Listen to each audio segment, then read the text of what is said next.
Hi everyone, so this is our new topic. So our topic for this session is all about audit of equity accounts or the substantive test of equity accounts. So equity, so in sole proprietorship, it is the capital. Yun. So in short, equity accounts is or are capital accounts. Okay, and the problem, yun. So, mao ni. Then, the requirement is journal entries. Adjusting. December 31, 2021. And then they adjusted balances of the following equity accounts. So, let's start with the requirement. Number one, the required adjusting entries. So, sa ato pa, kay mao man ang requirement sa problem. Na-entry si client or si kinsa man ni siya si Leo Mord Company, no, ang iyang accountant na ay sayop sa mga journal entries. So as an auditor, you have to suggest a correction or adjusting entries.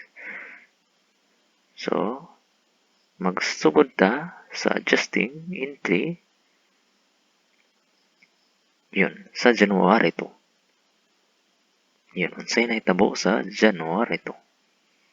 Okay, so before ana ato sang basa ko no ang information. So with your representation as managing partner of the CPA corporation, so you are a managing partner of an auditing firm.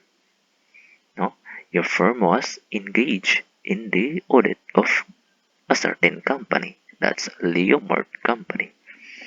At the close of the company's first year of operations on December 31, 2021, and the company closed its books prior to the time you began your year-end fieldwork. So, in your audit and review showed that the following shareholders' accounts in the general ledger. So, mao ni ang imuhang na kuha na information about sa entries sa accountant sa imuhang client. So, share capital, the account, retained earnings, and the profit or loss summary. Okay, additional information. Based on the working papers submitted by your audit staff, the following additional information was forwarded. Okay, first one, from the articles of incorporation of Leomart Company. So, kaning articles of incorporation, mao ni ang original nga contract or the contract nga maoy nakapahimugso sa usa ka korporasyon. So, it was stated in the article of incorporation that the authorized shares capital is 150,000 nga shares.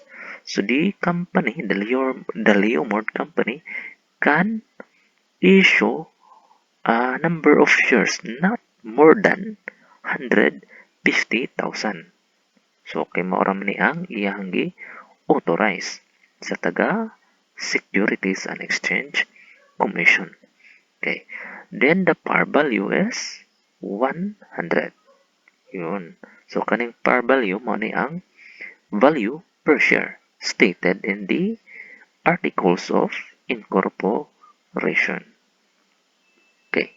Additional info. So ano hinatamag sugod og adjusting entry. Okay. From the Board of Directors minutes of meetings. So unsay nasabutan sa mga taga Board of Directors. So nagkasabot sila on January 2.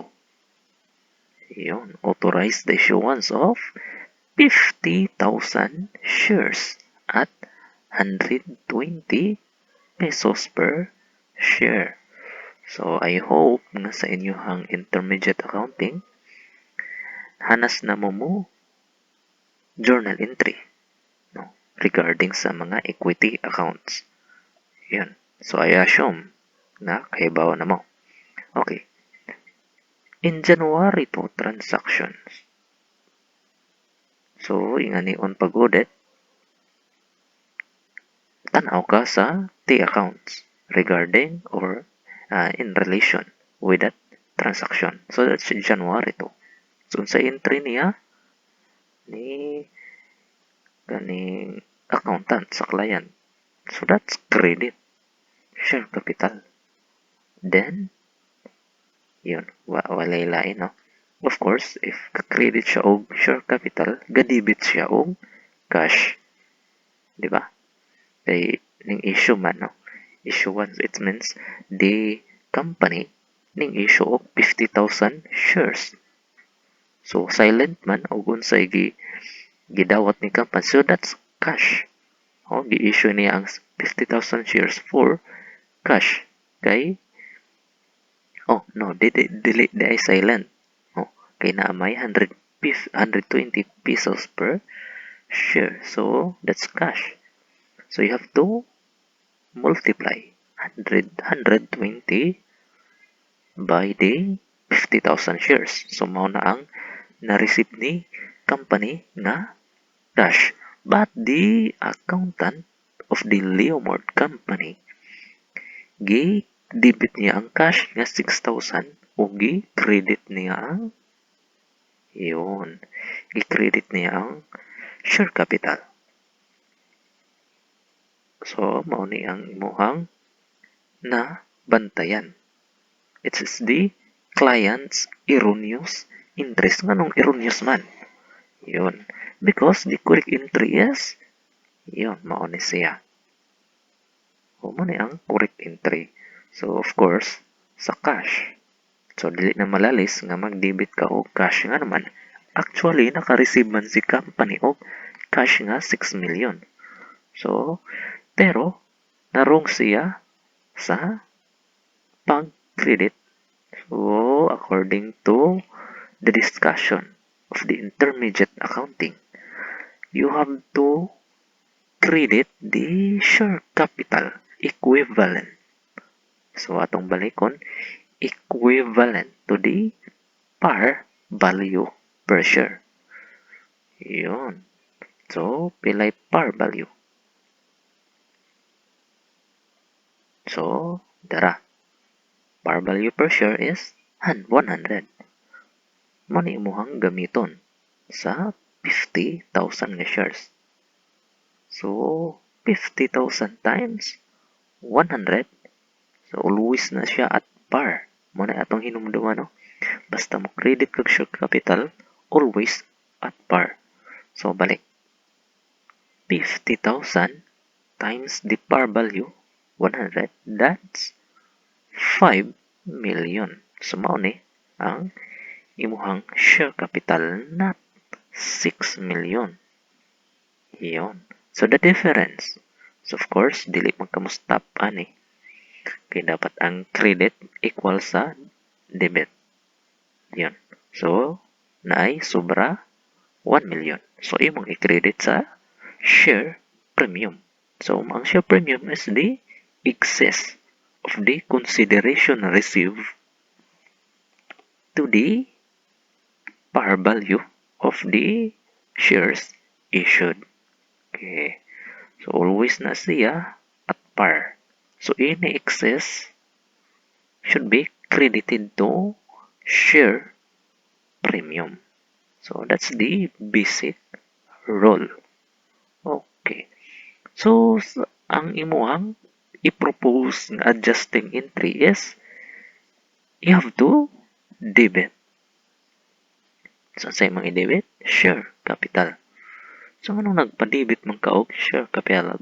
Because the share capital is overstated by 1 million. So, pilay dapat 5 million. Pero ang iyang na-credit is 6 million. So you have to reverse the or revert the 1 million. Imong i-debit ang 1 million para ma-correctionan ang 6 million nimo. So mo nang gibuhat, nag-debit og 1 million ni share capital, then credit og share premium. Anong i-credit man pud nimo ang share premium? It's because walay naka-credit nga share premium sa actual nga record ni company. But the correct entry is na ay share premium. So, unsay kuwang niya nga credit, that's share premium. 1 million. Wow.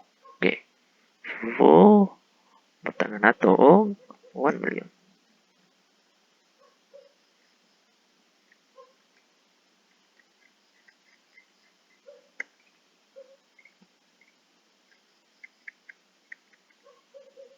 Okay.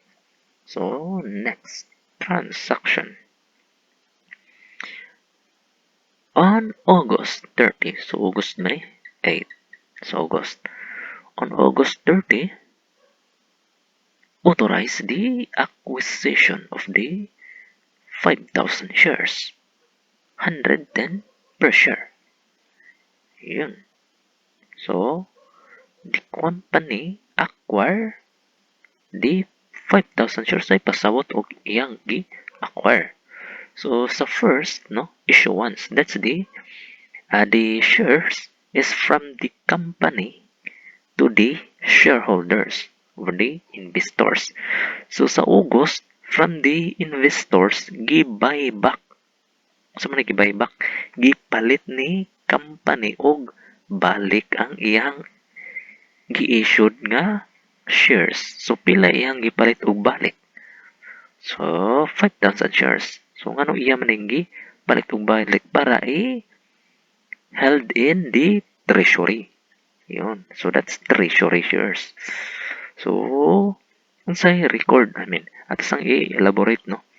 So, karon kay gi-issue naman ni company ang 50,000 shares, no? Kanya, later, gipalit niya og balik ang 5 shares, 5,000 shares.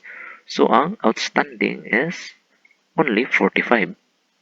Yun. So, nga na ang movement sa shares. So, karon unsay gi-record ni company for the acquisition of 5,000 shares. So, that's debit of 550,000. So, ga-debit siya og 550,000 nga share capital, which is wrong. Yun. Wrong siya. Kay ang imong dapat i-debit is treasury shares. So, of course, ang iyang credit is cash. Kay iya mang gi-acquire 110 pesos per share. So, gaga-debit siya og cash. So, that's 110 times 5,000. That's 550,000 iyang gi-debit. So, this is wrong. Yun. Nag-credit siya. Credit o cash, debit o share capital. So, ang correct entry is, ang imong i-debit is treasury shares. Yun. These are the shares held back in the treasury. So, by 50,000, then cash, 550,000. So, may correct na entry. So, of course, in cash, wala tayo adjustment. Tungod kay, sakto ang iyang balance sa cash nga pag-credit. No? Ang iyang gi-credit, 550,000 cash. So, ang correct entry is still the same. So, in this entry, wala tayo entry about cash. So, ang sayop na lang nato is the share capital. So, kay ka-debit man siya og share capital, equivalent to this amount. So, dapat, kay sayop man siya, atong i-credit og balik. So, morning, atong i-credit diri. So, that's 550,000. So, ingana on pag correct sa entry ni accountant. Yun, of course, ang dapat nimong i-debit is treasury shares, pero wala nimo na debit o wala na debit ni client diri. So, ang imong suggestion, imong ipa-debit ang treasury shares para mo balance. Yun. So, that's 550,000. So, sa to pa, if i-combine ni siyang duha, kanang erroneous interest ni client, i-combine sa adjusting entry, ang resulta, ang correct entry. Yun, man inyong una-unaon. No? Okay. So, next transaction. On December 1, yun, authorize the re-issuance of the 2,500 treasury shares at 115 per share. So, mauna ni ron. So, ato ang balikon ang trail sa shares. Originally, 50,000 shares issued or gipalit sa investors. Then, paghuman pag-issuance, palit og balik ni company ang 5,000. Yun. So, naana na siya treasury.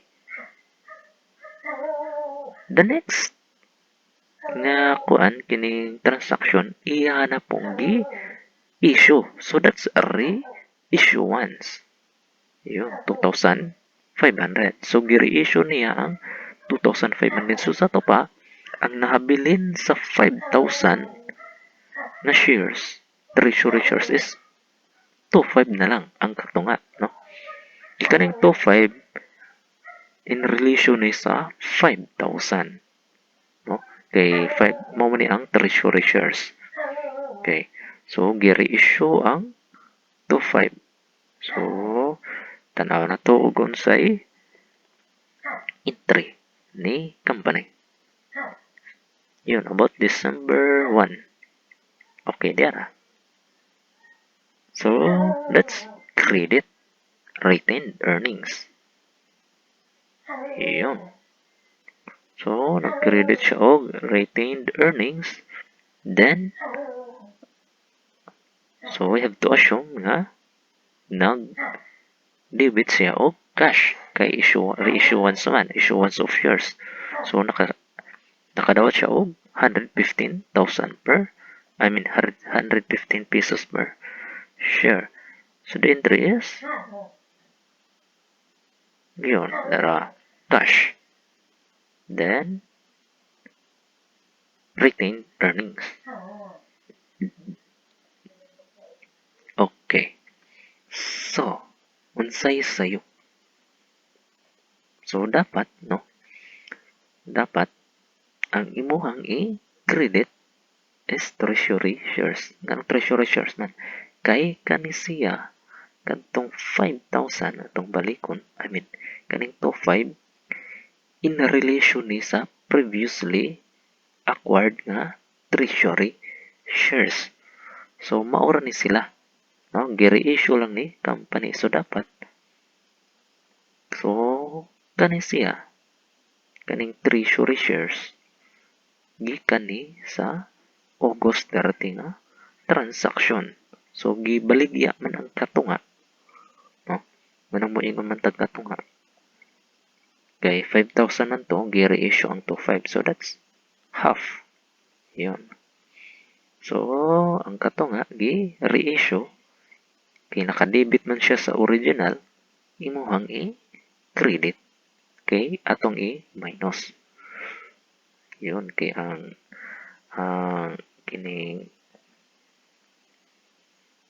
kining balance or the normal balance sa treasury shares is debit. So, ug mag-minus ka, imuhang i-credit. So, this amount 275,000. So, that's the original or the cost of shares. So, ari ka base dili sa 115. So, man inyohang bantayan, no? If mag-reissue ka og treasury shares, ang imuhang gamiton sa pag-credit sa treasury shares is the original cost. So, pila original cost? 110. Yun, 110 times 2,500, that's 275. So kaning cash mao ni ang 100 actual nga na-receive. So ang actually na-receive is 115.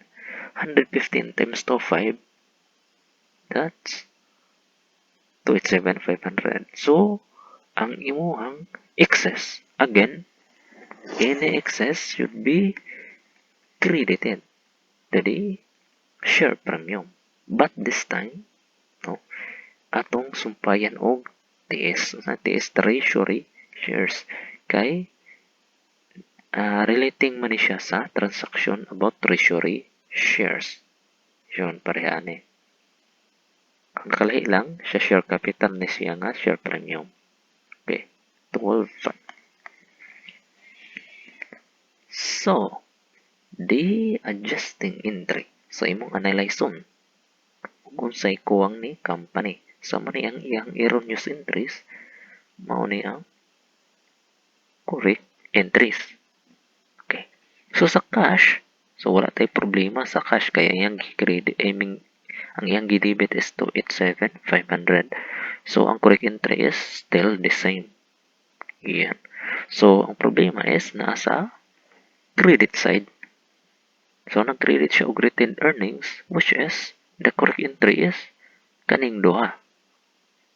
Yun. So, kay erroneous entry or erroneous credit man siya, saan mo pag-correct, imuhang i-debit, imong ibalik sa debit. Kamaong, nag-debit ka og retained earnings. Huh? Okay. So, pila imong debit, equivalent to this amount. Kay iyang credit. That's 287,500. Okay. So, mao ni ang imuhang dapat i-credit pero wala na credit. So, in your adjusting entry, you have to credit. Yan. 275,000 and 12,500. Okay, okay. So, next transaction. On December 29, declared a 10% share dividend payable January 31 the next year to shareholders on record as of January 15, 2022. The market value of the share of December 29, 2021 was 130 per share. Yun. So, sa to pa, nag-declare of share dividend si company, 10%. So, share dividend lang. Walay cash. Okay. So, ang kuan ani ang scenario, instead nga si company mo declare og cash dividend, so kaning dividend mao ni ang silbing income sa shareholders. Kay mao man ni siya in exchange sa iyang investment ni company na ay income, no? So, ug mo invest ka sa stock company, mo palit ka og shares of stocks. Then every year, if na-declare, no, naa kay madawat nga income. So, gitawag na siya og dividend. So, if kwarta, ang imong nadawat, that's cash dividend. Pero, na certain times or occasional nga kining scenario or situation nga si company mapugos og hatag og share dividend tungod kay wala siya ikahatag nga cash dividend. So, mo ni ang nahitabo ni Leomord Company. So, instead nga cash ang iyang ihatag to the investors or iyang investors, ihatag niya ang share. So, additional share. Okay, 10% of the share nga gigunitan sa matag shareholders. So, unsay kining entry about ni company. Okay. in the relation to the December 29. Okay, there, December 29. So, ga, debit siya og 545. So, the debit siya og 545. Sa to pa, ang credit is the, yung atong analyze on that, payable. So, sure, dividends payable. Okay, so, ito tanaw. Okay, so, dara. So, ga, debit siya og retained earnings. Makita man dire, no? Iyang gidebit ang retained earnings. Then, of course, bisag wala na nato nakita o giunsa niya or unsang account ang iyang gi credit, pero oy naa di siya gi credit dara share capital yun. So ka-credit di siya og share capital, so nga to ang entry. Yes, yun. So dili na siya share dividends payable kay makita man nato sa iyang entry nga ang iyang gi credit is share capital. Okay. Share capital. Atong alidan. Okay, that's 545,000. Okay. So, the correct entry is, okay, debit retained earnings, but you have to use the 130 pesos per share. So, yan sama na siya, 130 times pila ka shares. Oy, no, no. Ato sang computon og pilay outstanding shares before ta mag-compute ani. So, first nga to nga task, compute the outstanding shares. So, unsa man yung outstanding shares? So, kaning outstanding shares mao ni ang shares of stocks nga imong gi issue sa mga shareholders, no? Gigunitan sa mga shareholders. Of course, way labot si treasury shares. Kaya ang treasury shares, pag-issue, balik og acquire. Okay. So, total issuance minus the treasury shares. Okay. So, makita man rin nato 6 million. Ay, no. This is the wrong entry. So, arin lang ta magbase sa correct entry. Kaya kung magbase ka sa erroneous entry, dapat imo pong i-additional ang adjusting entry. Pero, if wise ka, ari ka magbase diretso sa correct entry. Yan. So, pilay na issue nga share capital. That's 5 million. Yun. 5 million lang. So, that's 50,000 shares. So, diba? Mao ni? Maura ni. Okay. So, pilay 10% of this 50,000. So, that's 5,000 shares. Yun. Mao na yung pasabot sa 10% nga share dividend. So, magbase ka. Pero, nakalimta, no? Ang 50,000, gi-re-acquire. Gi-acquire ang 5,000. So, yung ano yung trail, 50,000, gi-acquire man ang 5,000. So, that's 45,000. So, 45,000, gi-reissue ang 25. So, that's 45,000 plus 2,500. Yun, that's 47,500 shares ang outstanding. Yun. So, 47,500. Man imong gamiton sa 10%. Basihan sa 10% kay kaning 47,500 nga shares mao nang outstanding shares. So atong balikon unsay formula sa outstanding shares, so that's number of shares issued minus the treasury shares. Yun. So, in short, 50,000 minus the treasury shares na 25. So, this aming 25, 5,000 minus 25. Okay, 47,500. So, pilay 10% sa 47,500. So, that's 4750 mo nang imuhang hatag nga shares as dividend.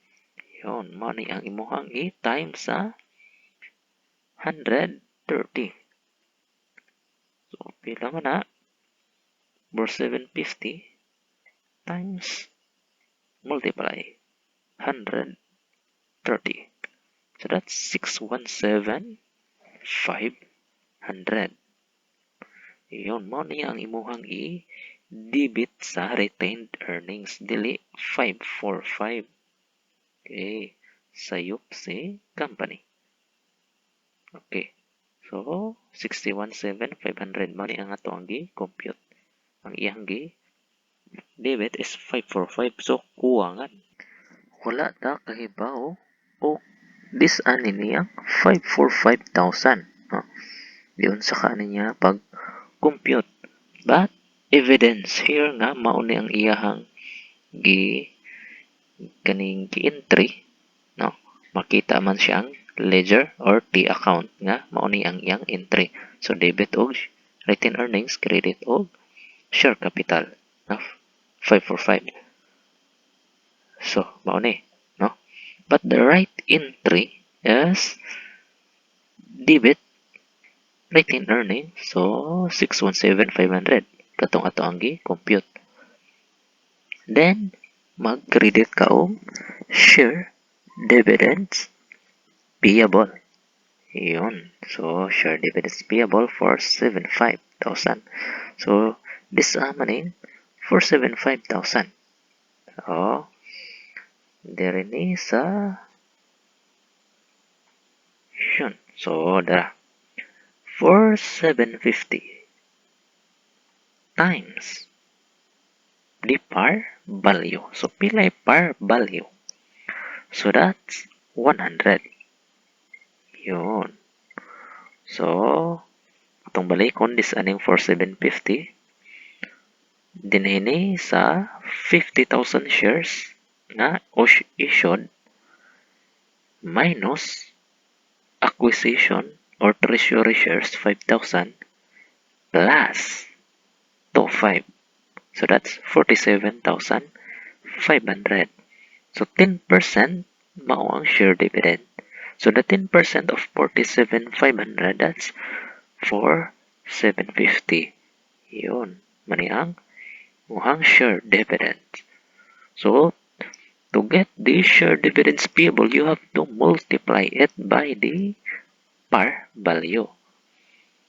Yun. So, that's 4,700, 475,000. So, you have to remember, no, that the share dividends payable is the same as share capital nga imuhang basihan ang par value, no? Pareho ra ni siya og rule. Share dividends payable og share capital nga always na siya magbase sa par value. Okay, so that's 475,000. So nay diferensya. So pila diferensya? 142,500. Ayan. 142,500. So that's share premium in excess. Same ra ni siya, no? Ang imuhang i-credit is share premium. So, ang share premium man, kay ang imuhang dapat i-issue is shares. So, in excess, it should be credited to share premium. Yun, kay shares man ang imuhang bayad as dividends. So, in adjusting entry, yun, ang iyahang gidebit is only 545,000 sa retained earnings. The correct one is 617. So, naay diferensya sa debit. So, pila iyang i-additional nga debit. So, that's 617 minus 545. Okay. Oh, ada niya og 72,500 ang 545 para muigo siya sa correct entry. Okay, credit. So, that's yun. Anong na-debit man eh. Okay, wrong na siya. So, dapat naka-credit si share dividends payable. Yun.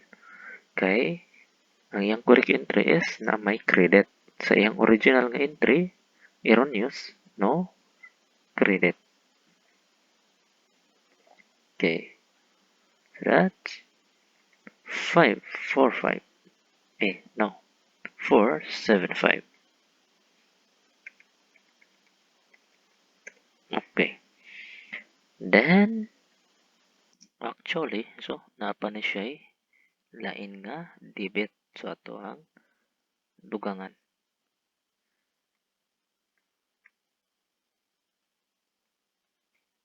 Okay.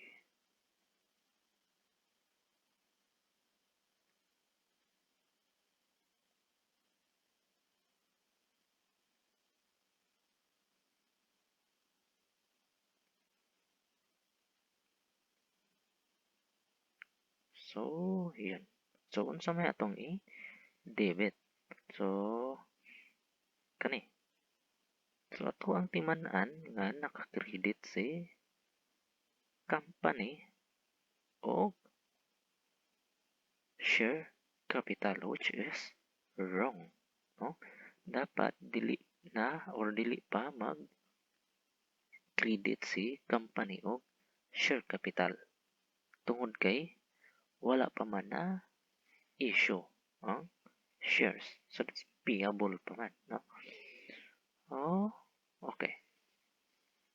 So, balik sa debit. Ayan. So, that's 545. Yun. So, total ni mo aning duha equivalent to 617,500. So, ang imuhang credit the share premium of 142,500. No. Okay, sakto. To get the balance. Yan. So, in the December 31. So, actually, wala na siya next info. But, kung ato tan-awon sa iyang entry, sa iyang journal, so na siya additional nga entries. Yun, kaning December, sa P&L or the profit or loss summary. So, ga-credit siya og 30 million sa P&L.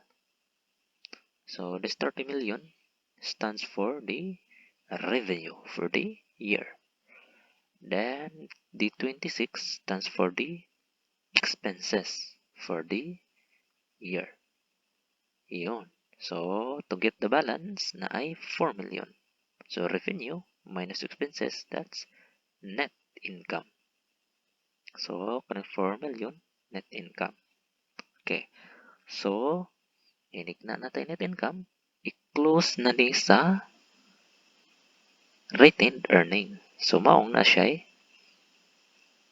credit sa retained earnings. Kaya kaning net income, i-close mo na siya sa retained earnings. So, atong buhatag entry, so mo ni ang nahitabo.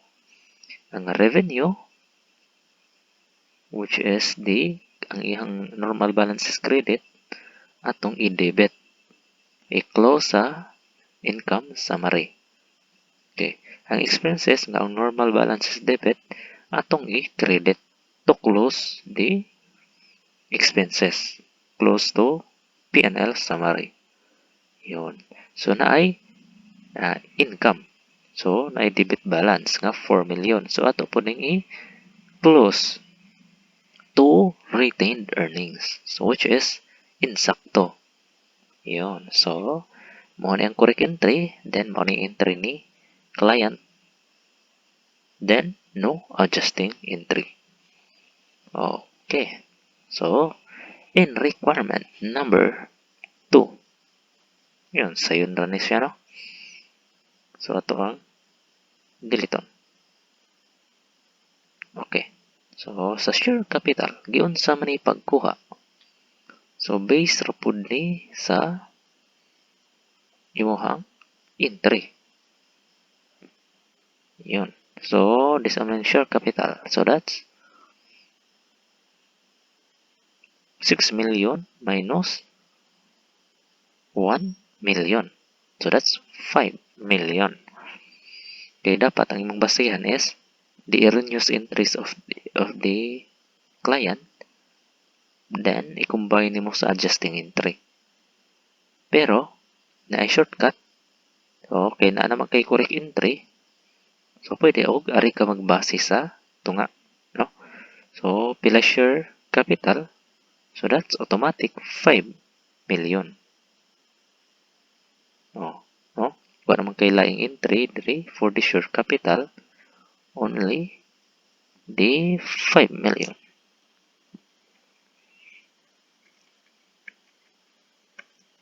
Share premium. So, share premium na ay daghan, so that's 1 million. Then, plus 12.5. Then, plus 142,500. So that's 1155. Yeah. So, mao na siya correct balance sa share premium. Okay. So, sa retained earnings, so given na po ang retained earnings, base gapon ka sa correct entry. Yan, the original. First year of operation pa man, no? Walay beginning balance sa retained earnings. So, matik siya 4 million. So, wala may intra about journal entry about retained earnings only the 4 million.